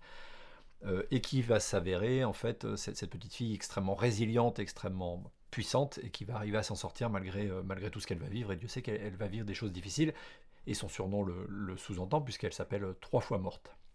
Les cacahuètes de la cuisine des ogres, ça serait de faire se percuter l'univers médiéval classique féerique, des fées, des dragons, des trolls, avec MeToo. C'est-à-dire que là, les cacahuètes sont d'un côté un univers graphique et littéraire, et de l'autre côté un fait sociétal majeur. Et ça peut aussi être ça, des fois, une idée. C'est deux envies qui ont des registres différents, mais qui se percutent parce que, à certains égards, il y a une frontière commune qui est l'ogre et le symbole de la dévoration, qu'on comprend très intuitivement avec cette figure de l'ogre. Donc parler de MeToo et des abus sexuels à travers cette figure fantasmatique de l'ogre, à un moment donné, bizarrement, fait complètement sens. Le Dieu Fauve, c'est un de mes derniers albums, avec Roger, dessinateur de Barcelone, complètement virtuose, surtout pour les scènes d'action. Roger, ça faisait très longtemps que je voulais bosser avec lui, que je trouvais pas le bon axe. Donc ça aussi, c'est intéressant parce que ça permet de voir que des fois, je veux bosser avec des gens, mais si mon inconscient n'a pas trouvé la bonne histoire, ça marche pas. C'est-à-dire que c'est pas une question de volonté, c'est une question d'alignement des astres. Et dans le cas de Roger, il a fallu 10 ans. 10 ans qu'on voulait bosser ensemble, 10 ans que ça prenait pas vraiment, et à un moment donné, je me suis dit, je vais peut-être abandonner la piste un peu thriller que j'avais pour lui, parce qu'il était connu pour Jazz Maynard, qui est plutôt un polar, et si je l'emmenais vers de l'heroic fantasy. Bon, on peut questionner le fait que le Dieu Fauve est de l'heroic fantasy, mais c'était ça mon envie de départ. Je me suis dit, et si j'essayais de faire de l'heroic fantasy, j'en ai jamais fait. J'ai adoré Conan le Barbare quand j'étais ado, j'ai adoré La Quête de l'Oiseau du Temps de Loisel et Le Tendre. C'est un genre que je trouve pouvoir être extrêmement puissant de par son côté presque adolescent. Le pitch, pas si simple à résumer, mais c'est en gros dans un monde antique qui est celui d'avant le déluge, juste avant le déluge, puisqu'il va être question de cette vague qui va tout emporter, une civilisation ancienne a dressé un singe pour devenir un combattant dans une arène. Donc on est presque dans du gladiateur. Et cette civilisation va être balayée par une catastrophe. Et ça me permet, au travers d'un récit choral, donc qui demande un petit peu d'exigence au lecteur, hein, on ne peut pas le lire comme ça juste en jouant un jeu à côté, il faut un peu se concentrer. Chaque chapitre montre un point de vue de l'histoire. Euh, ça nous a permis avec Roger d'aborder qu'est-ce que veut dire la fin d'une civilisation, qu'est-ce que veut dire la chute possible d'une civilisation, et avec un angle d'attaque principal qui est la violence. En fait, le thème de fond du Dieu Fauve, et c'est vraiment un thème qui m'est cher, hein, on l'a un peu évoqué déjà, c'est la violence et comment cette violence est perçue par différents protagonistes. Donc là, il y a 4 chapitres, 4 personnages. Chacun a une certaine façon d'envisager ou de vivre la violence. Et c'était super intéressant d'un point de vue narratif, parce que le singe, qui est finalement un peu le protagoniste quand même de l'histoire, c'est celui qui d'abord subit la violence des humains, mais qui vivait dans un monde de violence, qui est celui du règne animal, qui est quand même aussi pas piqué des hannetons. Puis il y a un autre personnage qui reprend l'histoire en cours de route, qui lui a une vision de la violence qui est plus celle d'un auteur, d'un poète, qui se dit est-ce qu'on peut en faire une catharsis, est-ce qu'on peut la sublimer, et qui arrive un peu à un constat d'échec, dont on pourrait se demander si c'est pas un peu mon constat d'échec, c'est est-ce qu'il y a encore quelque chose à raconter maintenant, alors même que je pense que le monde part en vrille, quoi. Parce que ce que je dis là d'un déluge passé, il va sans dire que j'évoque ce que je crois être la situation actuelle de notre monde, à savoir un monde qui va pas bien et qui va aller de moins en moins bien. Est-ce que ça sert encore à quelque chose d'écrire des livres? Ce à quoi je pense répondre d'une certaine manière dans le livre. Et puis il y a d'autres personnages, je ne vais pas tous les décrire parce qu'il y a une forme aussi de twist quand même, de petites surprises. Mais c'était comment avec un récit dont d'habitude on pourrait s'attendre à ce qu'il soit le plus viscéral possible, le plus violent possible, le plus un petit peu couillon possible, qui est celui de singes qui se battent avec des types et avec des haches. Comment on peut en tirer quelque chose qui est un récit finalement plus proche d'une envergure un peu mythologique, ou un peu biblique. Il y a des gens qui m'ont dit, tiens, on dirait presque un récit de la Bible, enfin en version un peu plus trash quand même, quoique la Bible, ça peut être assez trash. Et j'ai bien aimé cette idée que ça veuille rejouer comme ça, des vieilles mythologies. Et puis ça fait sens parce que je viens d'un milieu très catholique. Donc il n'est pas du tout impossible que je sois, c'est même sûr, je suis imprégné de cet univers judéo-chrétien, d'une façon d'envisager l'Ancien Testament, et dans le côté Heroic Fantasy, il y a ce côté péplum, il y a ce côté, à certains égards, le film Ben-Hur, c'est presque déjà de l'Heroic Fantasy qui dit pas son nom, c'est Charlton Heston qui fait tous les effets spéciaux à lui tout seul, mais sinon c'est un récit que j'adore, que je peux revoir avec beaucoup de plaisir. Donc voilà, c'est un peu ce qu'on a voulu faire avec Roger. Euh, un livre faussement d'Heroic Fantasy qui s'avère être en fait assez littéraire et qui a réussi à toucher des adolescents. Ça, j'en ai eu la confirmation par des sélections dans des prix de lycéens, ce qui m'a fait super plaisir. Parce que de la même manière que La Cuisine des Ogres, j'avais très à cœur que ce soit lu par des enfants, alors que ça fait peur aux parents des enfants, j'ai assez à cœur qu'un certain public de lycéens, alors, pas tous, hein, soyons clairs, des lycéens lecteurs, qui ont quand même une appétence pour la lecture, mais ont assez bien compris ce vers quoi on voulait tendre avec Roger. Et c'est un livre pour lequel j'ai aussi beaucoup d'affection. Alors le dernier Atlas, ça a été un assez gros morceau dans ma carrière et un moment sans doute un peu de charnière parce que c'est une vieille idée que j'ai eue en 2003 à peu près, une image un peu comme ça, un peu séminale, d'un robot type Goldorak effondré dans une décharge et pourquoi pas même squatté par des clodos. Voilà, c'était à peu près ça mon idée. Et en gros, une fois cette image en tête, je me suis dit ce qui serait génial, c'est d'imaginer que ce vieux Goldorak pourri, dont je ne sais pas du tout pourquoi il est au rebut là, mais il va être utile pour sauver le monde. Voilà, une sorte de vieux Goldorak qu'on vient chercher pour sauver le monde. Donc cette image a été très forte. Et puis on a ressorti cette histoire au moment de Professeur Cyclope, un magazine numérique de bande dessinée en ligne qui était assez passionnant à faire. Ça devait être plus ou moins le blockbuster du magazine, et puis on n'a pas eu le temps de le faire, et ça s'est planté, ça a été assez douloureux. Et à ce moment-là était venu par contre, avec Gwen de Bonneval, qui était mon co-scénariste, est venue l'envie de l'hybrider avec autre chose, à nouveau la figure de la chimère, un peu de l'hybride. C'est que je me suis dit d'un seul coup, mais en fait on pourrait parler de la guerre d'Algérie avec ça. Pourquoi? Parce que précisément, comme c'est une histoire de robots géants, on sait que c'est pas réel. Et comme on sait que c'est pas réel, je peux parler d'un sujet qui est un peu trop réel, qui est presque trop brûlant. Pour moi, j'aime bien citer La Rochefoucauld, parce que c'est toujours classe de citer La Rochefoucauld dans une discussion, qui dit le soleil ni la mort ne se peuvent regarder en face. Et je pense qu'il y a des sujets, des traumas, justement, qui ne se peuvent regarder en face. C'est-à-dire qu'on ne peut pas regarder la guerre d'Algérie plein pot, sinon on se brûle les rétines, en fait. En tout cas, pour ceux qui ont vécu ça. Et mon père l'a vécu, et je l'ai vécu par procuration, puisque quelque part, quand ça arrive dans une famille, ça a des répercussions sur 2 ou 3 générations, on le sait. Et donc là, je me suis dit, super, d'un côté des robots géants, de l'autre la guerre d'Algérie. Les robots géants me permettent un pas de côté, l'Uchronie, puisque c'est une Uchronie, l'histoire du dernier Atlas, pour la résumer rapidement, c'est dans un monde uchronique qui ressemble à la France de maintenant, à ceci près que le général de Gaulle a fait fabriquer des robots géants de 40 mètres de haut fonctionnant au nucléaire. Donc il faut accepter ce petit motif poétique. Une menace, peut-être extraterrestre, va mettre en péril la planète. Voilà, l'univers, c'est ça.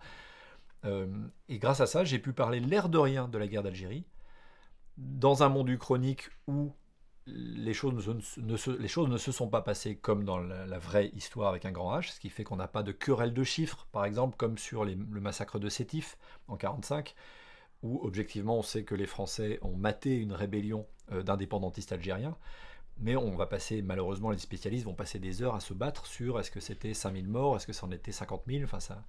J'ai pas envie de rentrer là-dedans, ce d'autant plus que c'est très douloureux pour les gens qui l'ont vécu. Je peux dire, il y a eu des velléités d'indépendance des Algériens juste après-guerre, et je peux rebondir dessus et créer quelque chose.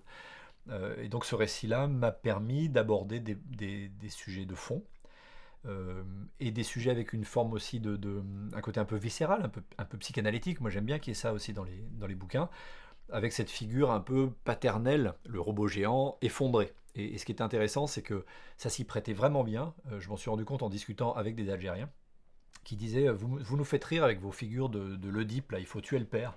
Ça a dit c'est vraiment un truc de français. Parce que nous, en fait, le père, il était déjà mort. La colonisation l'a tué. C'est-à-dire qu'en fait, on avait des parents qui étaient parfois brisés, qui n'avaient aucune prestance parce qu'ils avaient été brisés par la colonisation. Et ce qui était intéressant, c'est que du côté français, avec mon père, je me suis rendu compte que la guerre d'Algérie avait brisé des vétérans, disons ça comme ça, des militaires.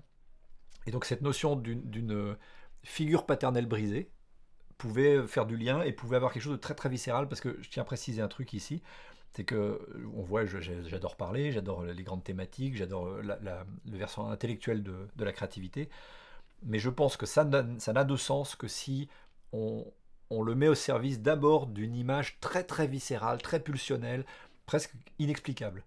Ce robot dans une décharge, c'était presque inexplicable pour moi. Et ce côté onirique, qui est très lié à l'inconscient, très proche de David Lynch, du cinéma de David Lynch, c'est ce qui, moi, me fait aimer une œuvre souvent.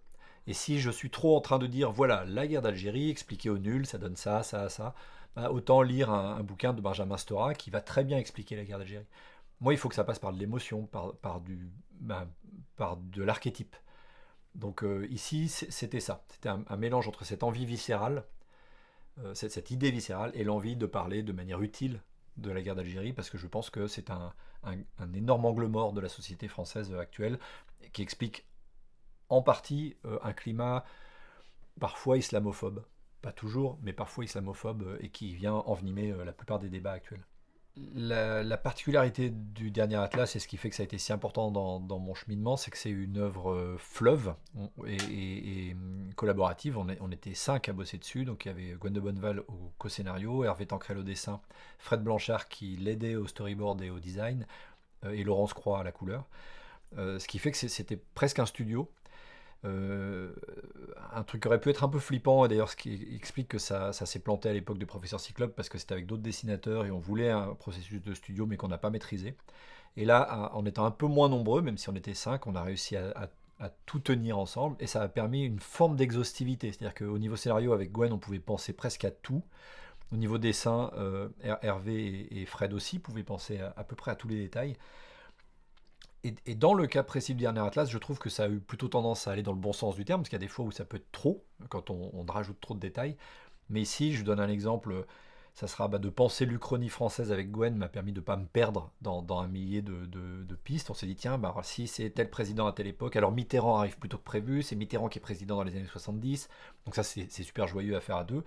Au niveau dessin, Fred Blanchard s'est inspiré de cockpits d'hélicoptères des années 70 pour vraiment faire le cockpit de l'Atlas, d'une manière qui, quand je voyais les dessins, me faisait penser à des photos de mon père dans son avion de chasse. Ça sentait le vrai, en fait. La façon dont il se brêle, comme on dit, il s'attache, les leviers, tout faisait vrai, quoi. Ce qui fait que je pense que quelqu'un qui connaît des machines, plus ou moins machines militaires des années 60-70, peut se dire, ah oui, putain, mais ça fait vrai, quoi. Ça ressemble à du vrai. Et d'habitude, on a ça sur les films plutôt. C'est-à-dire qu'il va y avoir un costumier, un décorateur qui vont penser à tous ces détails. Ben là, quelque part, à 5, on a eu un peu ce process qui permettait que chaque détail soit pensé par quelqu'un qui peut n'avoir que ça à penser, entre guillemets. Donc j'avais simplement dit à mes collaborateurs, moi je veux vraiment qu'on s'inscrive dans une lignée littéraire et d'animation qui est le robot géant, qu'on connaît depuis Le Roi et l'Oiseau en France, les Miyazaki, le géant de fer aux États-Unis. Donc il faut que ce robot soit un robot humanoïde. Mais comment on le rend crédible? Eh ben, j'étais allé voir des sous-mariniers nucléaires en me disant, bah, en France, ce que je vois de plus proche de ce qu'on décrit, c'est un sous-marin qui peut être quand même extrêmement long, c'est très puissant, il y a une pile atomique dedans. Déjà, ça implique qu'il y a un équipage. Donc, contrairement à Goldorak, qui est piloté par Actarus, eh ben, ici, on va avoir un équipage à bord. Déjà, ça change un peu la donne, et ça rend le truc intéressant et original. Mais du coup, bah, je me suis payé le culot, grâce à la confiance en moi que j'ai eue sur la baie sauvage, d'aller à une AG d'anciens sous-mariniers nucléaires. Bon, je ne me suis pas pointé sans prévenir personne, hein, j'avais appelé. Et à la fin de la séance, c'était super drôle. Ils ont dit, bah voilà, il y a un auteur qui est là, qui voudrait avoir des informations autour d'une bande dessinée. Alors ils étaient déjà dans la 20% qui s'en vont quand on dit que je fais de la BD, mais ok. Après, je commence à dire que c'est sur un robot géant qui ressemble à un Golgoth. Là, t'en as 40% d'autres qui dégagent. Et puis il reste les gens ouverts d'esprit ou qui aiment la BD.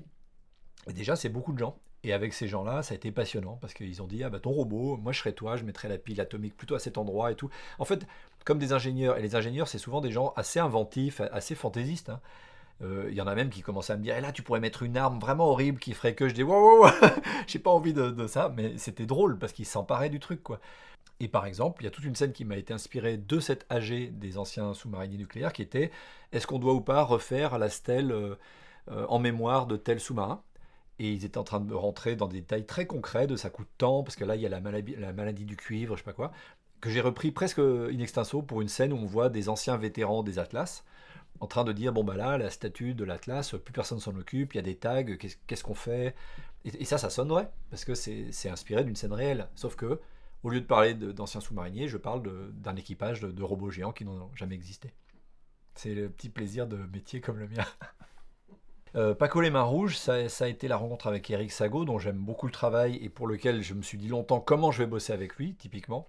Et il m'a fallu 5-6 ans, je crois, parce que lui, il voulait, moi j'adorais son dessin, mais lui voulait un récit sur le bagne en Guyane dans les années 30. Je connaissais pas très bien le sujet, euh, à part le roman Papillon de Charère et le film qui en avait été tiré, que j'avais adoré.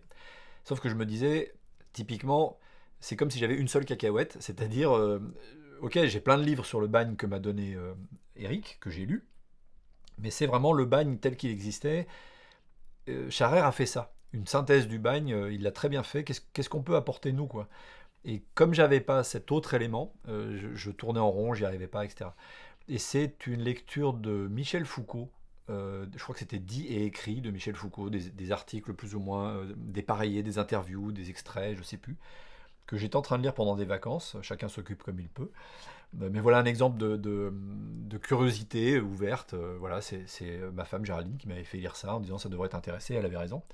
Il était aussi question de l'univers carcéral que Foucault a, donc le philosophe, je le précise, et non pas l'animateur qui veut gagner des millions. Il parle beaucoup du panoptique, de la façon dont on observe les détenus dans le bagne. De haut, en fait, on les surplombe et on les regarde de dessus. Et donc j'ai fait le lien avec le bagne, auquel je pensais plus. Et je me suis dit, ah mais attends, pour le coup, Foucault n'a jamais caché son homosexualité, c'est un sujet pour lui. Et d'un seul coup, je me suis dit, mais voilà le biais par lequel je pourrais aborder le bagne, c'est par une histoire d'amour. Et je me suis dit, peut-être que là, il y aurait quelque chose en plus de contemporain. C'est-à-dire que si je parle de deux hommes amoureux l'un de l'autre, dont un se vit même pas homosexuel d'ailleurs, il se vit comme hétérosexuel, mais il tombe amoureux d'un homme, et l'autre éventuellement est un petit peu plus fluide là-dedans, mais enfin bon voilà, et qui sont amenés à être en couple, mais aussi à cause d'une contrainte, qui est celle de l'univers carcéral, qui est d'une violence énorme. Et effectivement, dans ce sens, Paco les Mains Rouges est un livre, un diptyque en l'occurrence, mais un livre assez dur et assez violent, atténué en partie par la douceur du trait d'Éric, mais enfin c'est quand même un livre qui est dur.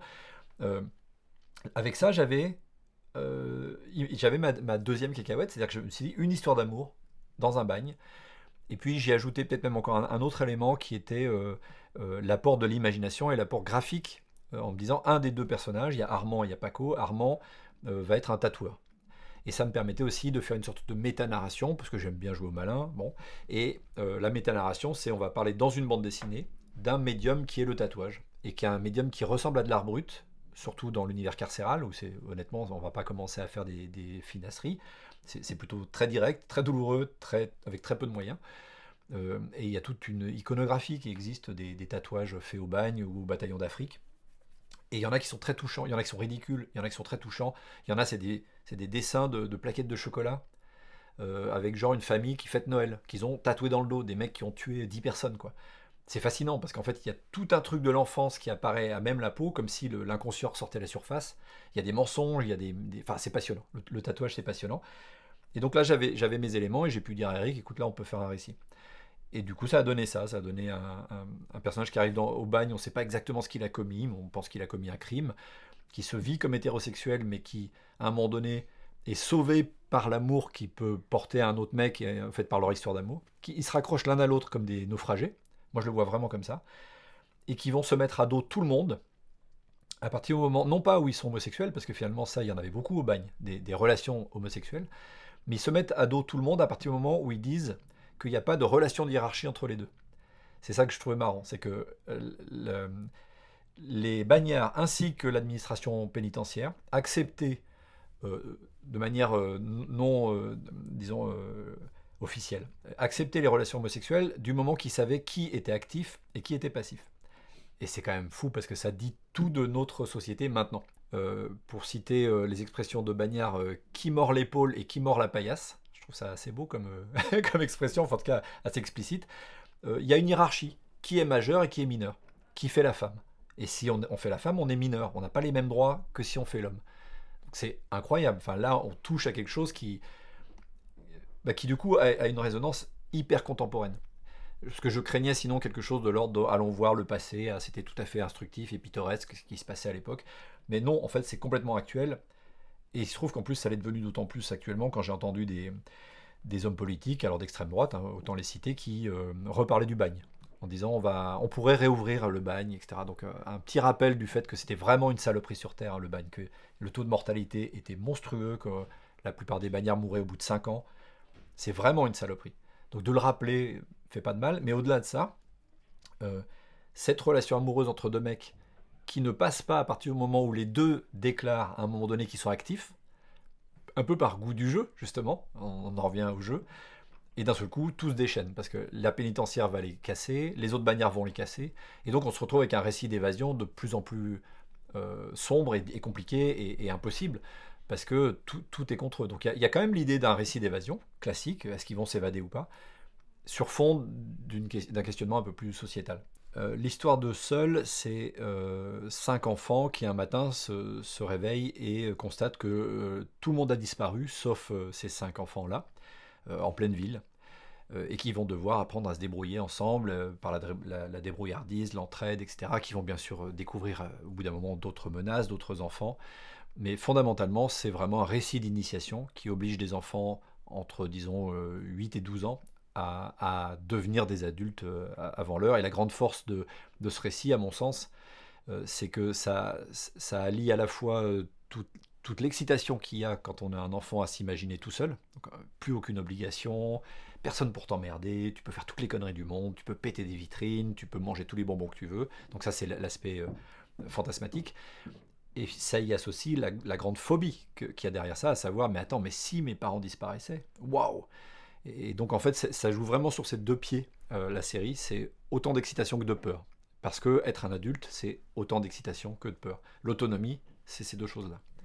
Et les cacahuètes qui m'ont amené à inventer Seul, je pense que ça a été Sa Majesté des Mouches d'un côté, qui me donnait envie de faire un récit violent mais instructif sur des enfants entre eux.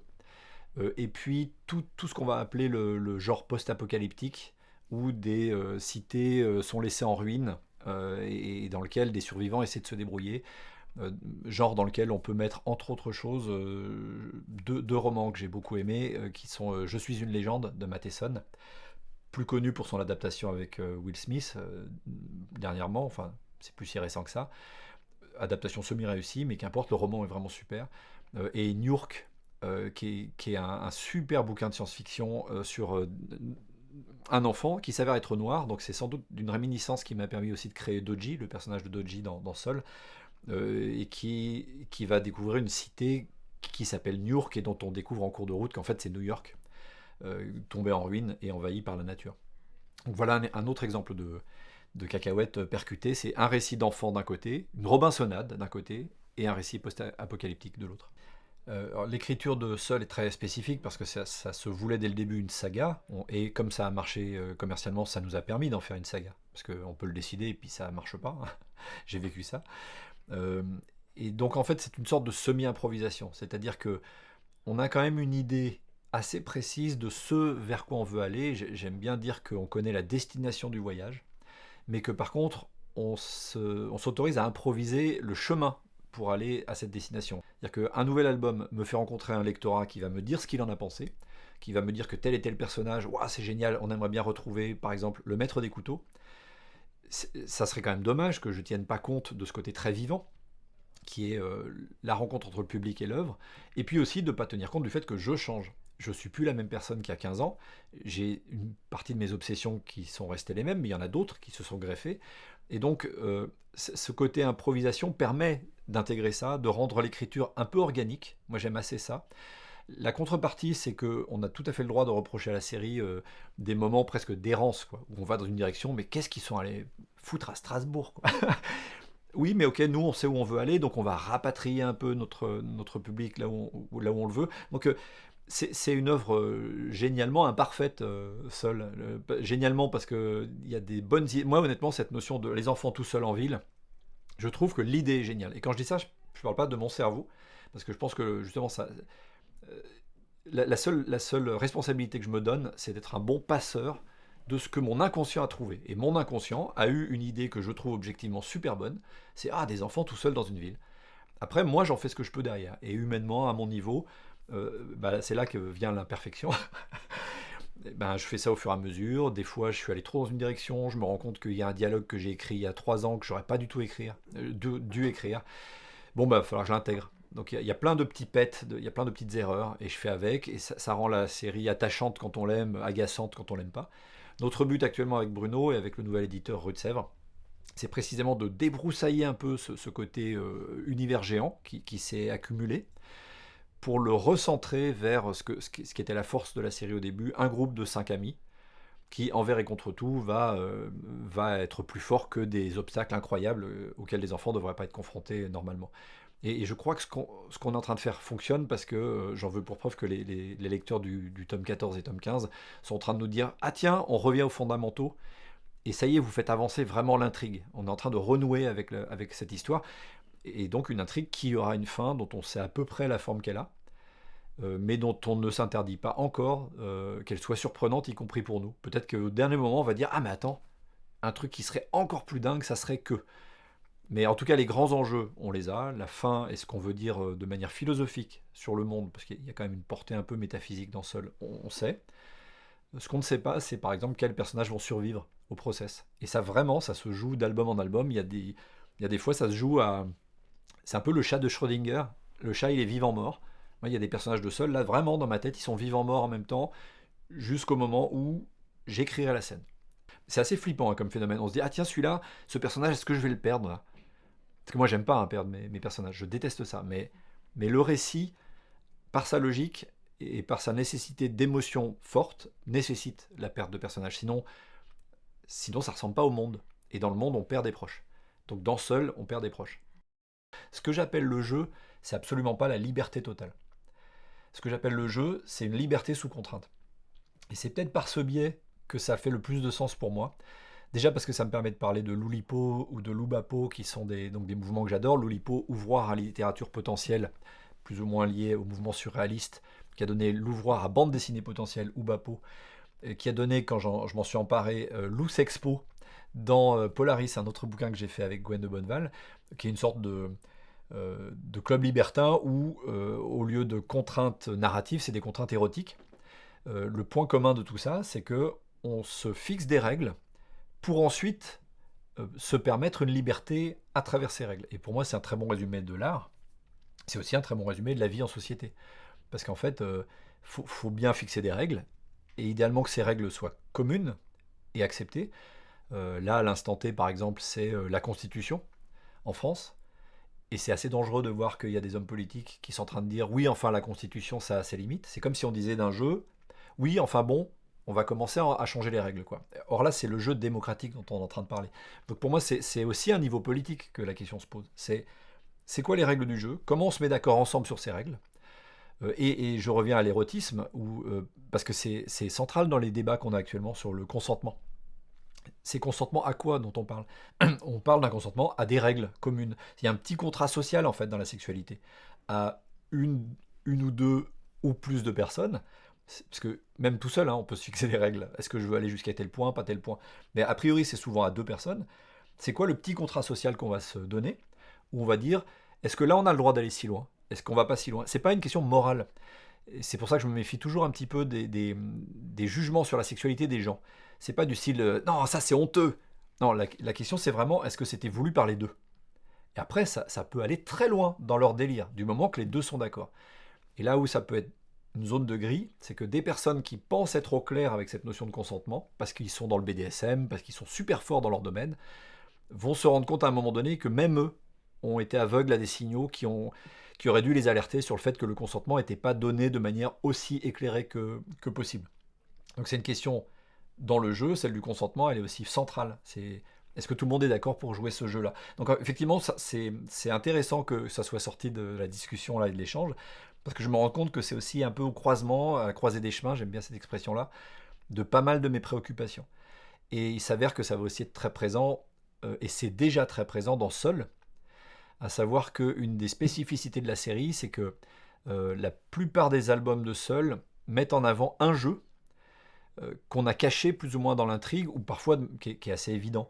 Par exemple, dans Les Terres Basses, le tome 7, il y a du brouillard au ras du sol, un peu comme dans les films de la Hammer, les vieux films d'horreur complètement pas possibles. Hein. Le brouillard n'est jamais au ras du sol, sauf dans les vieux films en noir et blanc de la Hammer. Euh, et les héros de Seul, pour échapper à des zombies qui se cachent dans la brume, doivent monter sur des grilles, voilà. Bon, bah c'est chat perché, quoi. On joue à chat perché, sauf que c'est des zombies qui sont en dessous. Et donc il y a un côté très très très enfantin. Il y a un épisode où ils se répartissent la ville, et c'est le premier qui arrive sur un bâtiment et qui met son tag dessus, le bâtiment lui appartient. Bon, c'est un peu le Monopoly. Et je montre dans cet album que c'est un jeu de dupes. Le Monopoly est vraiment un gros jeu de connard, soyons clairs. D'ailleurs, il avait été créé pour démontrer que les monopoles étaient un truc de connard, et puis c'est fou cette histoire. Les créateurs du jeu ont été dépossédés de leur propre jeu, et un mec a fait fortune en faisant le Monopoly, qui est vraiment un jeu de raclure, quoi. Une autre façon d'évoquer le jeu, ça a été dans la métaphore un peu sportive que j'ai abordée pour parler de livrer une œuvre à un public et éventuellement de prendre des critiques comme on prend des coups. C'est vrai que je compare souvent les métiers publics de la créativité par exemple, un match de boxe. C'est-à-dire, euh, il y a quand même une envie d'y aller, de se montrer, d'être devant les autres. Voilà, le ring, il est un peu au-dessus. Mais la possibilité de se prendre des coups dedans. C'est-à-dire que c'est les règles du jeu. Et là aussi, il faut les connaître. Et c'est ce qui fait, par exemple, que je dis à des jeunes auteurs, ou aspirants auteurs plutôt, deux choses qui peuvent paraître contradictoires, mais qui, à mon sens, ne le sont pas. Il y en a une, c'est essayer vraiment de vivre de votre passion. Essayez, en tout cas. Si vous adorez un truc, tentez le coup. Moi, si je m'étais écouté un peu plus, j'aurais pas fait une école de commerce, j'aurais fait une école des beaux-arts. Et j'ai hésité, je me suis demandé et tout. Mais en fait, vraiment, vraiment, quand j'étais enfant, je voulais faire de la BD. Donc heureusement, grâce à mes parents qui m'ont soutenu et à de la chance, j'ai réussi à changer mon fusil d'épaule après mon école de commerce et à aller vers ce qui me plaisait vraiment. Génial, tous les matins je me lève, je sais pourquoi je me lève, c'est ma passion. Mais, message qui peut paraître contradictoire, on n'est pas obligé de vivre de sa passion. Je le dis pourquoi? Parce que il y a des gens que ça va abîmer d'aller vivre de quelque chose qui est leur passion. Moi, si j'avais dû par exemple faire de la musique, j'adore la musique, mais être sur scène, chanter devant des gens, vivre le stress qui va avec, le trac qui va avec, je pense que ça m'aurait abîmé, parce que je suis trop sensible, parce que je suis trop facilement malade. Donc si genre, dès que j'ai un rhume, je commence à me dire, ah, demain, mon concert, blabla, ça va être une vie chiante, quoi. Et on peut adorer la musique, et trouver que la vie liée à la musique est chiante. Eh ben, euh, aller dans un métier artistique, ça va vouloir dire se prendre des coups sur le médium qu'on s'est choisi. En musique, je suis trop sensible pour prendre des coups. Ça serait un autre art martial ou un autre sport de combat que je trouve trop douloureux. Et pour des raisons XY, le scénario, c'est un art martial ou un sport de combat où je tolère les coups. Je suis prêt à accepter de me prendre quelques mandales, voire même c'est assez amusant de se dire tiens, ils attendent ça de ma part, ben moi je vais faire autre chose. Et ça devient une danse. Donc finalement, bon, ce que je trouve être assez proche du jeu aussi, la danse. Moi, c'est pour ça que j'aime bien danser. En fait, ce que ça veut dire aussi dans le jeu, ce qui le distingue parfois un peu du sport, c'est qu'il y a une notion de plaisir. Moi, j'ai envie de m'amuser avec mes collaborateurs. Donc la joie, l'amusement. Et c'est intéressant aussi, je fais beaucoup de digressions, mais en même temps, c'est un peu lié. J'ai mis beaucoup de temps, grâce à mes divers psys et à un sophrologue que j'aime beaucoup, à me détacher d'une relation très coupable au fait de prendre du plaisir à travailler. Il y a une partie de moi que j'ai dû déconstruire qui était de penser que quelque part, je devais en chier. Et que plus j'en chiais, plus il y aurait une récompense, artistique ou je ne sais pas de quel ordre d'ailleurs, inconsciente en tout cas. Et un jour, ça m'est apparu de manière très très claire, je me suis dit, mais en fait, je ne suis pas obligé, par exemple, de passer 8 heures devant mon ordinateur par jour, juste parce que je sais qu'il y a des gens qui ont des métiers plus durs. Parce que bien sûr qu'il y a plein de gens qui font des choses beaucoup plus dures. Mais si ces 8 heures, elles me pètent le dos, si ces 8 heures, elles font qu'à la fin de la journée, je suis exécrable avec mon entourage, bah, il vaut peut-être mieux que je bosse 2 heures vraiment bien. Et après, je vais voir des expos, lire des bouquins sur mon lit, peinard, ce que je trouve injuste pour tous les gens qui sont mineurs de fond. Mais vraiment, c'est oui, c'est injuste, mais je vais pas mieux bosser en me comparant à des métiers plus durs. Et cette culpabilité-là, très judéo-chrétienne, mais pas que, elle a fait que très longtemps, je me suis interdit le fait de pouvoir dire simplement, je fais un métier où je dois m'amuser. Et c'est presque une responsabilité vis-à-vis de mes lecteurs et lectrices. C'est que quelque part, plus j'aurai pris de plaisir à faire quelque chose, plus j'espère, ça sera communicatif. Donc ça ne veut pas dire que j'ai pas des responsabilités à prendre dans ma vie en général, et il y a d'autres endroits où je me fais un peu plus chier. Par exemple, politiquement, quand il s'agit de tracter pour des partis sur les marchés alors qu'on sait que ça ne servira pas à grand chose. Voilà un endroit où je suis encore dans le judéo-chrétien de base et que je me flagelle en disant allez, on va y croire, mais pas dans le boulot. Dans le boulot, je suis prêt à bosser quand il faut, bien entendu, je suis extrêmement professionnel, je déteste rendre des pages en retard, mais ça c'est autre chose. Mais par contre, je veux m'amuser. C'est aussi pour ça que je fais peu de projets d'ailleurs. C'est parce que je veux que mes projets, à chaque fois, je puisse les investir en me disant je vais vraiment m'amuser dessus. Donc ok, allez, assumons ça. Un peu de joie dans le travail.